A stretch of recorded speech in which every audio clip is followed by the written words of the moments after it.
예, 여덟 번째 시를 보도록 하겠습니다. 봄을 아파하다라는 시인데요.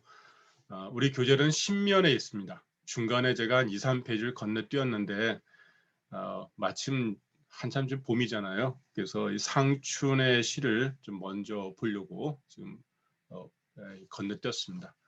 건너뛴 중간 부분은 다음 시간에 이어서 가도록 하겠습니다. 하지만 연반은 그냥 쭉 가도록 하겠습니다. 여덟 번째 시 봄을 아파하다 상춘이라고 하는 시인데요. 하응룡이라고 하는 분의 시입니다. 하응룡이라고 하는 분도 잘 알려져 있지 않습니다. 자는 자상이고 호는 귤담이라고 부르는데 실제 이제 인명사전에도 많이 올라 있지 않은 분입니다. 이분도 이제 남송시대 분이고요. 저작이 거의 남아있지 않아서 그래서 알려지지 않았는데 공교롭게도 여기에 지금 이렇게 시가 아주 상춘이라는 예쁜 시로 남겨져 있어서 다행이라고 생각하고 있습니다. 마찬가지로 보도록 하겠습니다. 읽어볼게요. 하엽 초부 수상전, 하엽 초부 수상전, 유화 표진 안두변, 유화 표진 안두면, 부지 춘색 귀하처, 부지 춘색 귀하처, 욕향 청산 문두견, 욕향 청산 문두견. 아주 어려운 시는 아닙니다. 어려운 시는 아니고요. 조금 소품 같은 시예요. 소품. 소품이라고 해서 우리가 그러죠. 이렇게 소품의 상대어가 대품이에요. 그죠? 이 대품이라는 말은 어디에 쓰는 말이냐면은 경서 같은 류를 대품이라고 그래요. 경서나 사서류 같은 거, 좀 무겁고 진중하고 좀 이렇게 거대한 이야기를 쓰는 것. 거기에 비해서 상대적으로 약간 작은 것들 이야기. 사실 작지는 않아요. 근데 이제 미시적이고 좀 감성적인 것도 우리 같은 간단한 소묘 같은 느낌을 주는 게 바로 소품이라고 보통 그럽니다.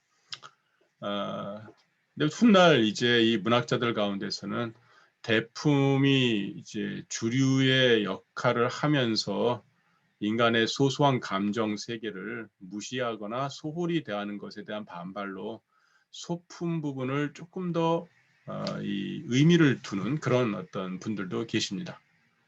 우리나라도 있어요. 조선 후기에 들어오면은 그런 분들이 많이 있고 지금 시대에 보면 오히려 그런 분들의 글이 더 감성적으로 와닿는 부분들이 있습니다.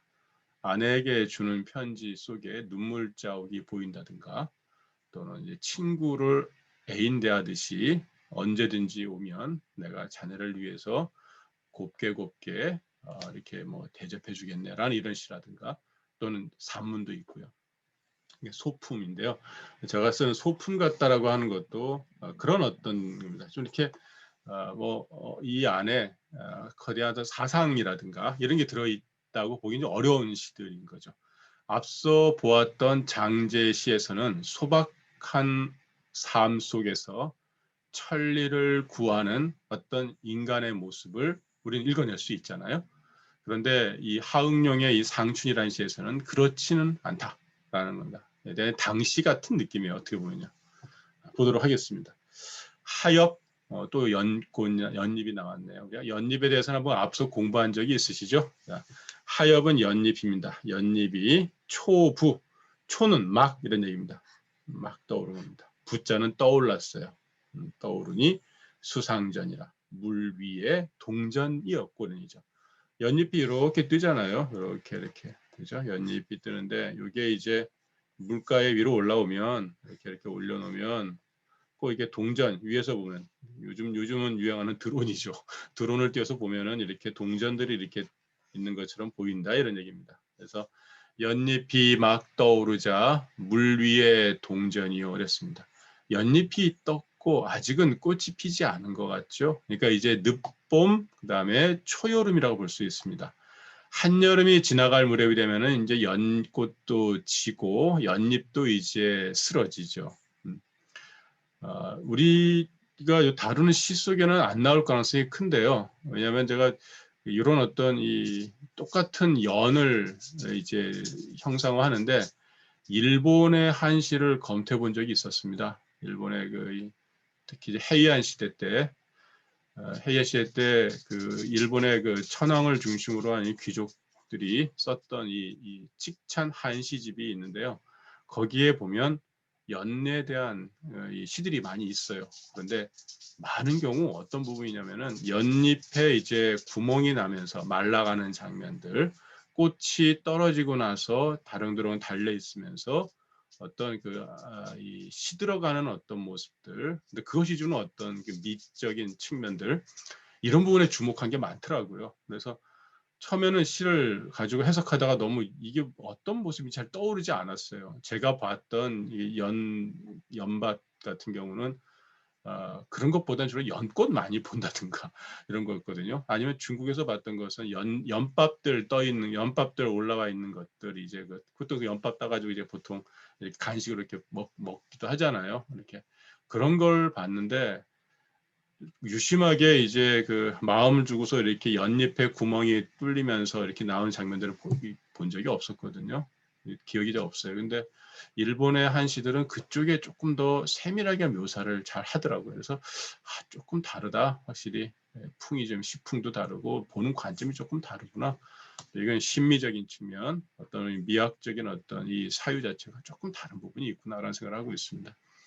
지금 이 물 위에 동전 같다라는 표현을 우리 한번 보신 적이 있죠. 두보의 시에서 한번 본 적이 있잖아요. 연잎이 포개져 가지고 뭐 동전 좀 보이더라라고 하는 거.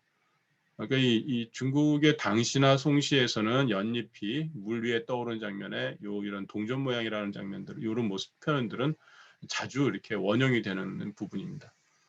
유화 표진 안두면이라 그랬습니다. 유화 버들꽃이라고 보통 하는데 버들섬, 버들계지를 가리킵니다. 그죠?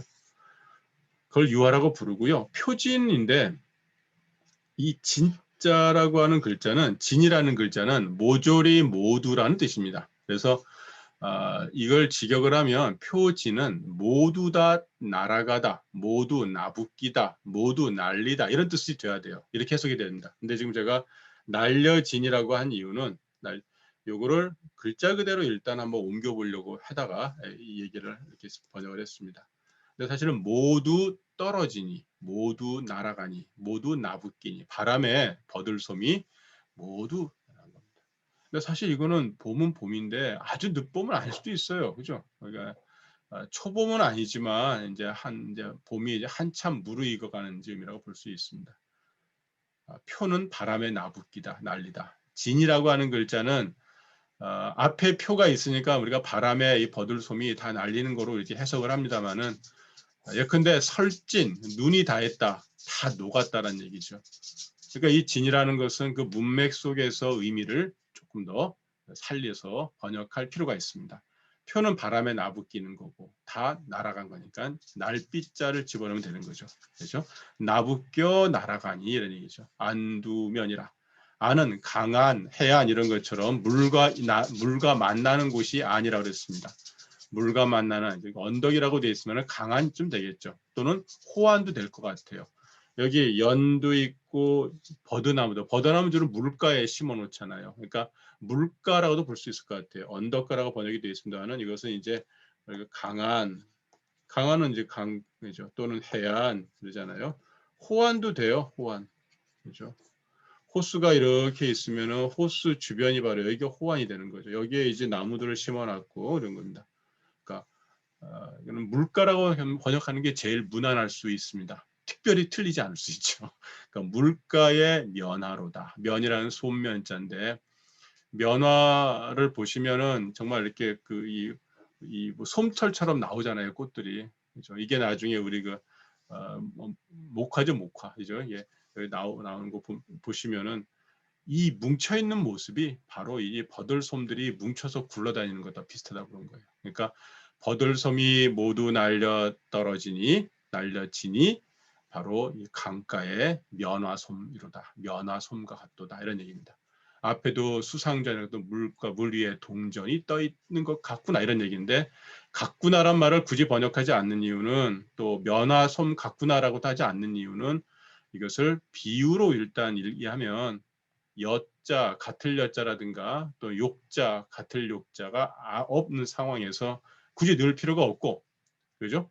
두 번째는 시기 때문에 A는 B다라고 하는 이런 비유가 가능하다라고 해서 저는 굳이 안 해도 된다 생각합니다. 이미 우리 머릿속에는 그런 거 비슷한 것 같아. 그런 비유가 되지? 라고 이렇게 하는 게 받아들여진다면 안 해도 된다라고 보는 입장입니다. 다시 보면요. 연잎이 갓 떠오르니 무리의 동전이요 버들솜 날려지니 강가의 면화로다.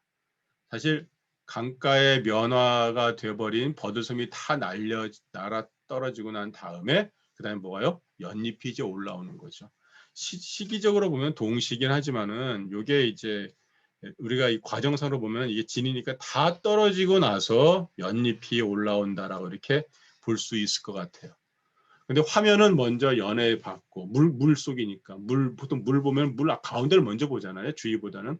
그러다가 주위를 딱 둘러봤더니만은 이미 하얗게 버들솜들이 날려 있더라 이런 얘기입니다.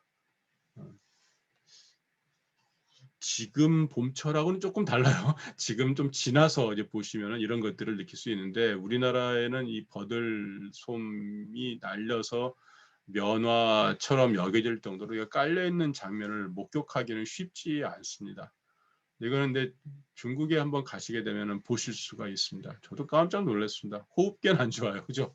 이거는 이게 이 호흡하는 데는 정말 좋지 않은데 막 이렇게 굴러다니는 걸 본 적이 있습니다. 그래서 이게 이런 한시를 이해하실 때는 공부할 때는 어쩔 수 없습니다. 자꾸 직접 가지 못하면 요즘 랜선 여행이라고 그러잖아요. 인터넷으로 들어가셔가지고 그 중국의 어떤 그 실상을 보여주는 또는 한시나 또는 옛 문화를 보여주는 걸 자꾸 보셔가지고 눈에 또 마음에 익숙하게 가지실 필요가 있습니다. 제가 모셨던 스승 가운데 한 분은 꽤 오래전에 아주 오래전에 중국을 처음 갔다 오시고 나서 너무너무 좋아하셨던 것 같아요. 평생 한 번도 못 가시다가 일단 중국이 열리기 바로 전에 대만을 한번 가셨고 중국 다녀오셨는데 특히 대만을 갔다 오시고 나서도 대만의 그 물빛은 옥빛이더라면서 너무 좋아가지고 상상으로만 보았던 어떤 이것이 아니라 직접 보니까는 이 시에서 이렇게 얘기했던 게 이제 이해가 되더라 이런 얘기죠.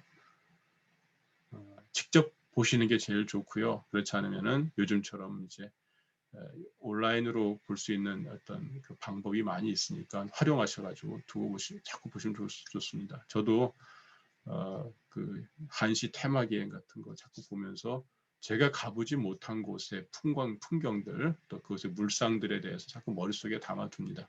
그래서 제가 갔던 곳과 연결을 해가지고 전반적인 어떤 느낌을 찾아야지 시를 이해할 수 있더라고요. 자, 부지춘색, 귀하처, 욕향청산, 문두견 그랬습니다. 부지라는 말은 앞에 하면은 보통 이제 예쁜들이 이제 끈을 읽을 때는 부지캐라 이랬거든요. 뭐 하게라, 부지캐라, 모를래라, 춘색, 봄빛은 귀 돌아가는가, 하처, 어찌하자, 고처자, 어느 곳 이런 얘기죠. 어느 곳으로 가는지 모를래라 는 얘기죠. 몰라 이런 얘기죠. 이건 사실은 잘 모르겠지만 사실 이게 말투인데요. 그러니까 모를래라. 사실 알아요. 왜 몰라요? 봄빛은 어딘 가겠죠. 이제 봄이 떠나가는 거거든요. 모를래라 봄빛은 어디로 돌아가는가. 이 귀라고 한 걸 보면 돌아갈 곳으로 돌아가는 거라는 걸 볼 수가 있어요. 그죠? 그죠? 근데 그냥 떠나간다고 하면은 거라고 했겠죠. 근데 귀라고 한 걸 보면은 이 지으신 분도 이 자기가 갈 곳으로 가는 거겠지. 그러니까 이 부지는 진짜 모른다는 건 아니죠. 이제 본인이 떠나가는구나라고 하는 걸 이렇게 표현한 겁니다. 부지춘세 귀하철했습니다. 좀 외우셨다가 나중에 한번 써먹을 수 있습니다. 욕향청산 문두견이라 그랬습니다. 욕은 하고 싶구나 해서 묻고 싶구나 이렇게 했고요. 향은 누구누구 덜어 이런 뜻이거든요. 청산 보며 이랬습니다는 청산에게 청산 덜어 이렇게 됩니다. 그러니까 청산을 바라보면서 이런 얘기입니다. 향기 여기까지 걸리죠. 두견을 문하노라. 문이라고 하는 말은 여러 가지가 있습니다. 물을 문자거든요. 물을 문자 또 위로한다는 뜻도 가지고 있어요. 둘 다 돼요. 여기서는 제가 볼 때. 근데 제가 처음에 강의를 준비할 때는 이것을 위로하다라고 번역을 해왔었는데요. 다시 지금 이제 강의를 앞두고서 한 번 더 수정하다 보니까는 묻다라고 번역을 했습니다. 두견새는 부르는 데 따라서 조금 다르는데 지역마다 그냥 자규라고도 부르기도 하고 그래서 뭐 잘 아시죠? 영월 지역에 가면은 청령포라고 단종 임금이 유배됐던 곳이 있고 거기에 단종이 머물던 집에 붙어 있는 편에게 자규사라고 라는 어떤 글이 적혀 있지요. 그래서 어떤 나라를 잃은 자의 슬픔을 이제 힘겹게 써내려간 이 시사가 하나 있는데요. 거기에 이제 그 자기의 심정을 대변하는 새로 두견이를 얘기하고 있습니다. 보통 이놈은 너무 울다가 힘겨우면 스스로 나무에 매달려서 운대요. 그래서 근데 그 소리가 불려 귀거 차라리 돌아가고 싶다라고 하는 그런 라고 합니다. 이걸 글을 지우고 써드릴게요.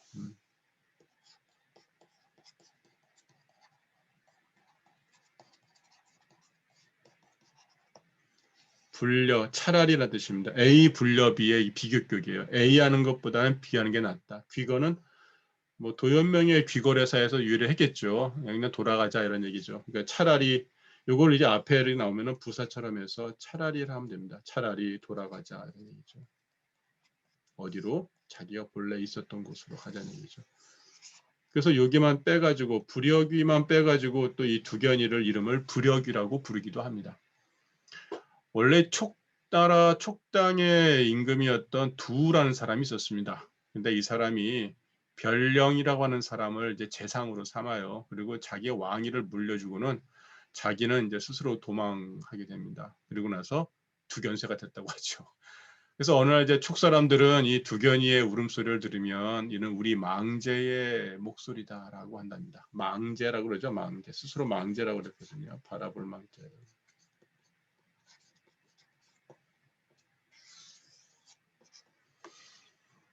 보통 두견새는 봄이 되면 운다고 하고요. 지금 계절에 이제 울겠네요. 그렇죠? 청산을 바라보면서 청산이니까 청산을 바라보면서 두견에게 묻는다고 그랬잖아요. 뭘 물을까요? 두견이에게? 두견이 보고 야 봄이 어디 갔노라고 물어볼까요?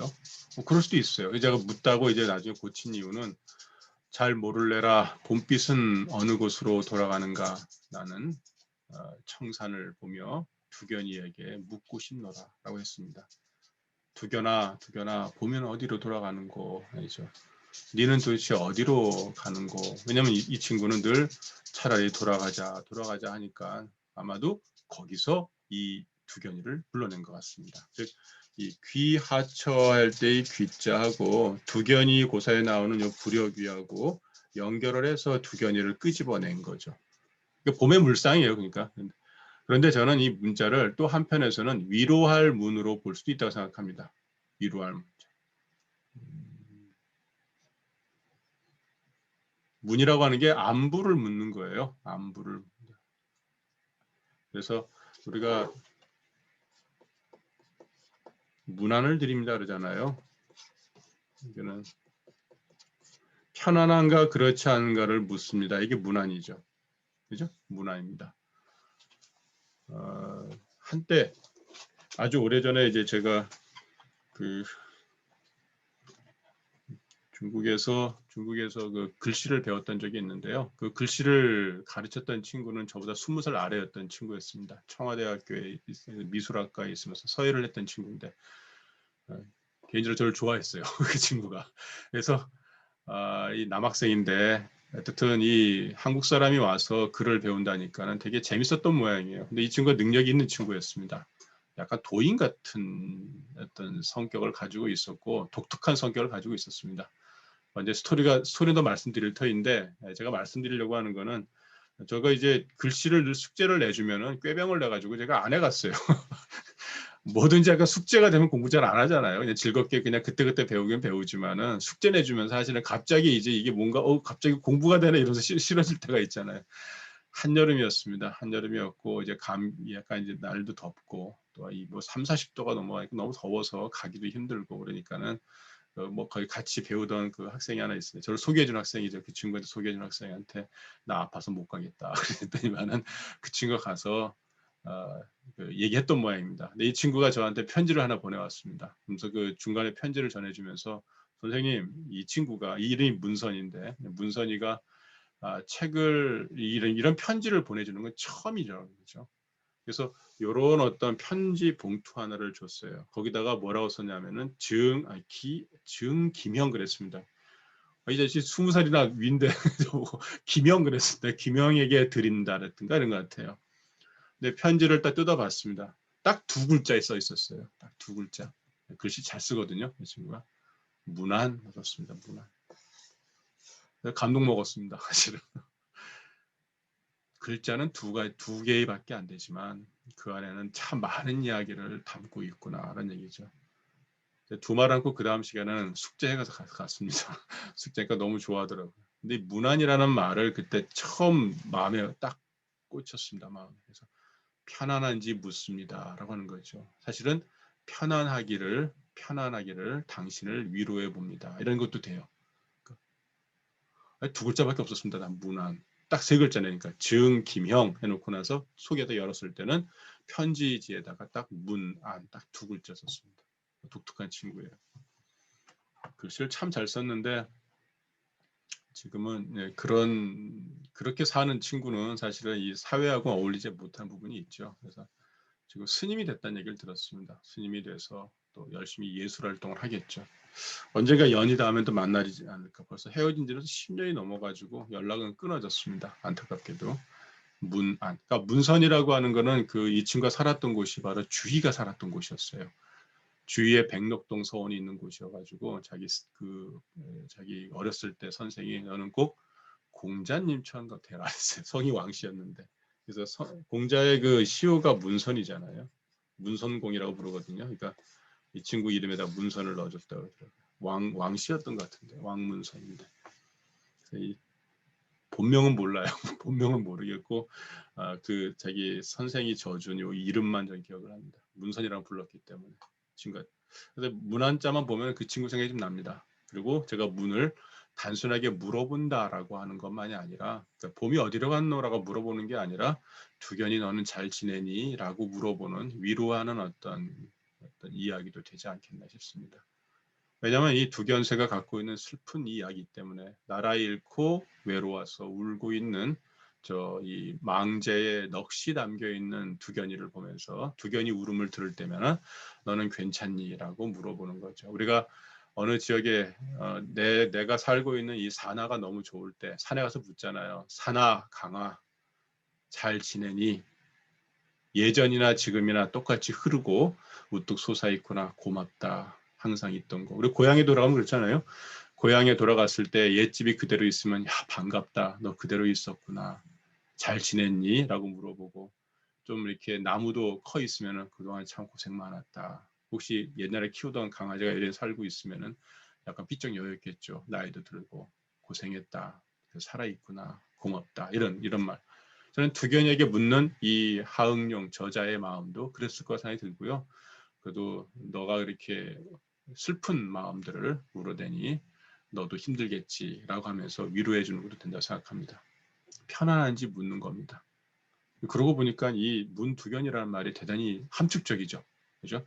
시는 이런 것 같아요. 하나만 딱 표현해가지고 정확하게 이야기를 해주면 좋을 것 같은데 이것도 되고 저것도 되고 그렇지만 이것도 되고 저것도 되니까 훨씬 더 내용이 풍부해지는 것 같습니다. 1, 2구에서 볼 때는 어땠어요? 연잎이 보이고 그다음에 버들 솜이 보이고 이건 계절에 관한 이야기죠. 완전히 풍경 얘기를 하고 있습니다. 그런데 3, 4구에서는 마음을 이야기하고 있죠. 봄빛은 어디로 가는가 참 아쉽네. 여기 상자가 나옵니다. 그죠? 근데 상자가 뭔가 안타까운데 그 상자의 정확한 심상이 잘 안 떠오르잖아요. 그때 청산더러 두견에게 묻고 싶어라. 또 두견이를 위로하노라 하니까는 상심하는 어떤 마음이 보입니다. 즉 버들솜이 날려 면화가 되는 것, 연잎이 떠서 동전이 되는 것은 언제예요? 초봄이 아닙니다. 한봄도 중춘도 아니고요. 거의 모춘이에요. 봄이 저물 때거든요. 그러니까 지금 지나가는 봄을 물상으로 보여줬어요. 이것만으로 우리는 사실은 풍경만으로도 우리는 마음이 아프다는 걸 느낄 수가 있어요. 거기까지 가셔야 돼요. 그런데 봄빛이 어디로 가는지 두견이에게 묻는다. 두견이를 또 위로한다 그랬으니 상심하면서도 또 상심을 했으니 이것은 거듭한 거죠. 그러니까 옆에서는 이 경을 가지고서 경치를 가지고서 상을 표현했다면 여기서는 문이죠. 하지만 여기서는 마음이죠. 마음으로 정입니다. 경으로 상심을 표현하고 또 정으로 상심을 표현하고 해서 상춘이라고 하는 시제에 아주 충실하게 이 시는 쓰여졌다고 볼 수 있습니다. 자, 시를 한번 마무리 짓도록 하겠습니다. 읽고 마무리 짓도록 하겠습니다. 하엽 초부 수상전 연잎이 갓 떠오르니 물류의 동전이요 유화 표진 안두면이라 버들솜 나라지니 강가의 면화로다. 부지춘새 귀하처 모를래라 봄빛은 돌아가 어둠에고 그러죠. 어둠에로 돌아가는가 욕향청산 문두견이라 청산들어 두견에게 청산을 보며 청산 향해 두견에게 묻고 싶구나 또는 청산 보며 두견이를 위로하고 싶구나. 사실은 위로한다고 보는 게 훨씬 더 마음이 아픈 게 자기도 마음이 아픈데 봄을 노래하고 있는 두견이의 마음은 더 아프지 않겠나라고 하는 거죠. 자기의 아픔을 두견이에게 일종의 전가를 하면서 전이를 시키면서 그 아픔을 내 것은 아니냐 하는 그 모습이 훨씬 더 마음이 아프게 느껴지는 것 같습니다. 아직 상춘의 계절은 아닙니다. 지금은 감상하는 상춘이에요. 그죠? 지금 상춘할 때 상자는 감상할 상자 쓰셔야 되고 이제 한 달 정도 지나게 되면 이제부터는 마음 아플 상자의 상춘의 계절이 옵니다. 우리는 지금 감상하는 상춘에서 마음 아파하는 상춘으로 넘어가는 그 지점에 있습니다. 수고하셨습니다.